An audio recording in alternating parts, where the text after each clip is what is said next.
निश्चिंत गबगन बार खेल दिया, कोई मौका नहीं है खिलाड़ी का पास, सीमा रेखा बाहर।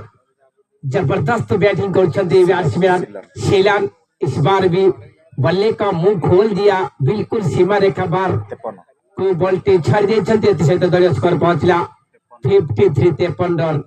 जदि यही भाया छक्का चौका लगे निश्चित भाव में किसी भी कही हम नहीं क्रिकेट खेल।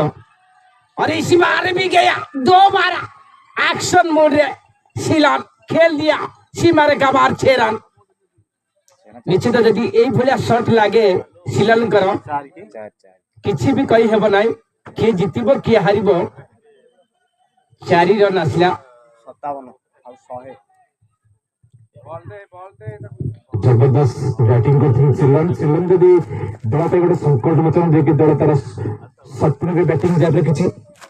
फिर से tie tie bye bye bye bye 6 पूरा गगन चुंबी कुलकुल अंपायर का सूचना, प्रदीप सिंह सूचना 6 रन। चली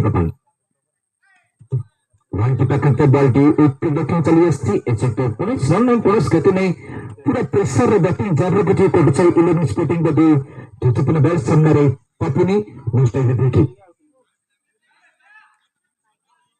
चला भितर बोलिंग करते बॉल टी सरिया कथा कौन रन नहीं कौन क्षति नहीं।